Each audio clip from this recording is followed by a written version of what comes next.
Hello and welcome to the new Scary Stories Creepy Chronicles series. I am Ava, your narrator tonight.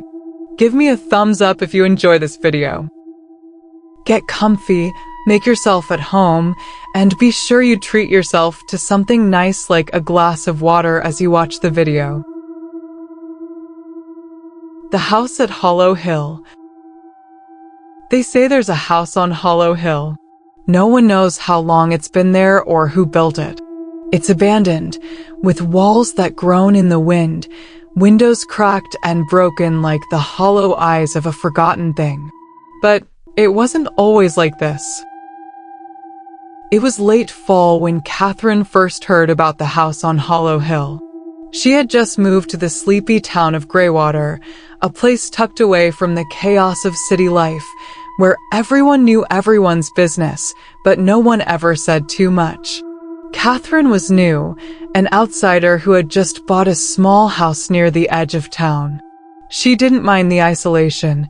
She had come for peace, to leave the noise of her past behind. On a chilly Sunday afternoon, Catherine was unpacking the last of her boxes when there was a knock at her door. She wasn't expecting anyone. Hesitant, she opened it to find an elderly man standing there with a weathered smile on his face. His clothes were old-fashioned, his gray beard almost reaching his chest. He introduced himself as Mr. Tennyson, a neighbor from down the road. "I hope you're settling in well," he said, his voice like gravel, yet warm. "I know it can be a lonely place, this town. But I wanted to warn you about something. There's a house not far from here, on Hollow Hill. It's a curious place, and there are things about it that you should know." At first, Catherine was skeptical. The old man spoke in riddles, but something about the way his eyes flickered toward the woods behind her house made her uneasy.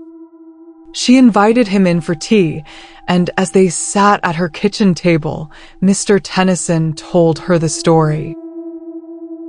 The house on Hollow Hill had once been a grand estate. Decades ago, it belonged to the Sinclair family, wealthy and well-respected in Greywater. But one winter, the family vanished without a trace. No bodies were ever found, and no one knew why they left. Some whispered about strange happenings, curses, and whispered voices in the dead of night.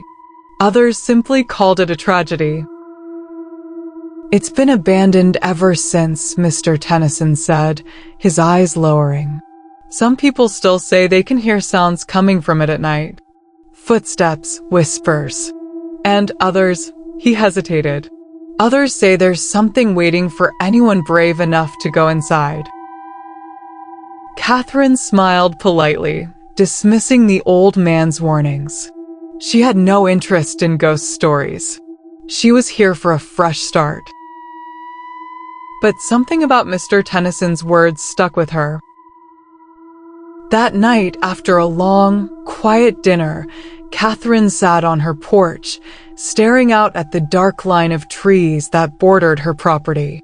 The wind rustled through the branches, and a faint, distant sound seemed to whisper through the night.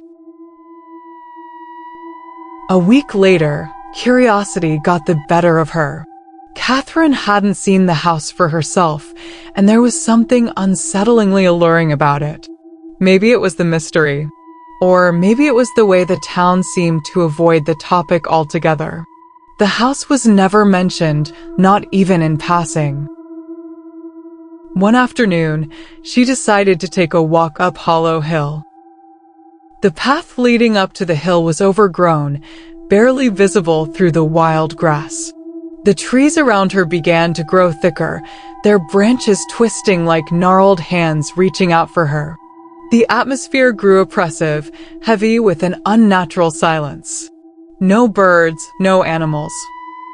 Just the faint rustle of her boots crunching on the dry leaves beneath her feet. And then she saw it. The house stood atop the hill like a silent sentinel, its windows dark and empty. The roof had caved in places, and ivy had grown up the walls in thick, tangled ropes. It looked like a relic from another time, a place that had long been forgotten by the world. But it wasn't the house itself that made her hesitate. It was the air around it, thick, as if something ancient and powerful lingered there, just out of reach, watching her. Catherine stood at the base of the hill, her heart racing, torn between fear and fascination. She knew she shouldn't go any further, but the pull of the place was too strong to ignore. She made her way up the hill slowly, every step bringing her closer to the crumbling structure. The wind began to pick up, the branches swaying violently as if warning her to turn back. But she didn't. She reached the front door, which hung ajar, creaking in the wind. With a deep breath, Catherine stepped inside. The air inside the house was stale, thick with the scent of mold and decay. Dust particles floated in the dim light that filtered through the broken windows. The walls were lined with faded wallpaper, peeling in places, revealing old wooden beams beneath. The floor creaked under her weight as she stepped deeper into the house, her every movement making the house groan in protest. As she walked through the rooms, Catherine couldn't shake the feeling that she was being watched. There were no signs of life, no furniture, no signs of the Sinclair family's presence. Just empty walls, shattered glass, and the ever-present silence. Then, she heard something. A faint whisper, barely audible at first. Catherine froze, her heart pounding. The whisper grew louder, more distinct, until she could hear a single word clearly. Leave. The voice was soft, almost pleading, and it chilled her to the bone. She turned, expecting to see someone standing behind her, but the hallway was empty. She was alone. Her breath caught in her throat. The house seemed to shift around her, the air growing colder, heavier. And then, from the corner of her eye, she saw it. A shadow, moving across the wall, too quick to be real. Her mind raced. Was she imagining things? She turned to leave, but the door slammed shut behind her, trapping her inside. Panic surged through her. She rushed to the windows, but they were all sealed shut, too high to reach. The house was alive, and it didn't want her to leave. As the hours passed, Catherine found herself trapped in the house, wandering through its dark, labyrinthine corridors. She could hear the whispers again, louder now, like a chorus of voices beckoning her deeper into the house. She followed them, compelled, against her will, until she reached the basement door. The stairs creaked beneath her as she descended into the darkness. The smell of earth and decay was overwhelming.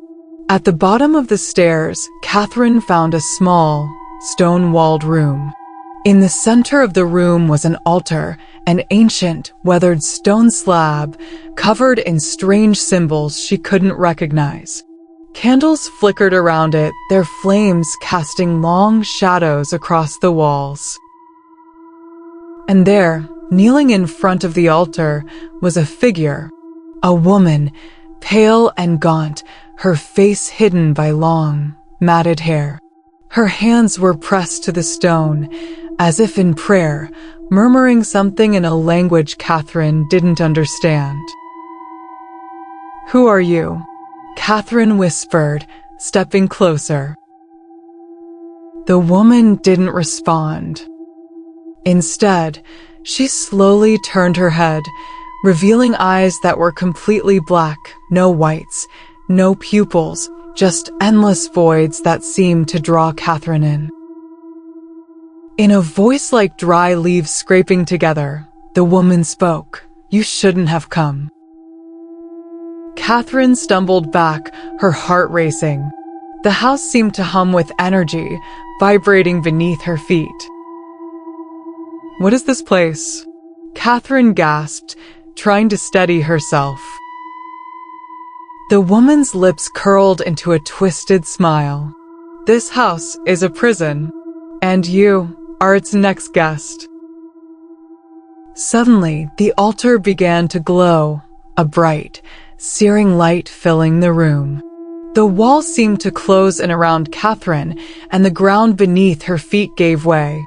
She screamed, but her voice was lost in the overwhelming roar of the house. When Catherine woke, she was back in the house, only now everything had changed. The walls were no longer decayed. The windows were intact, the furniture pristine, as if the house had come to life before her very eyes. The whispers had stopped, but now there was a deafening silence. She wandered the halls, but every room was empty. No sign of the woman, no sign of the strange altar, just the hollow feeling of being trapped in a place that didn't belong to this world. That's when she saw it, the reflection in a dusty mirror. Her own face, but it wasn't quite her. Her eyes were dark, empty, just like the woman's. She screamed, but no sound escaped. And then the house whispered again. Welcome home. Some places aren't meant to be explored. Some houses are meant to remain empty, but once you enter, you may never find your way out. So, remember the house on Hollow Hill. You may think you've heard the last of it, but it's always watching. And it's always waiting for the next curious soul to wander too close. Thanks for watching. If you enjoyed this, leave a comment on what scared you the most. Above all, make sure to lock your doors and always keep your head on the swivel. You follow these, and you should be just fine.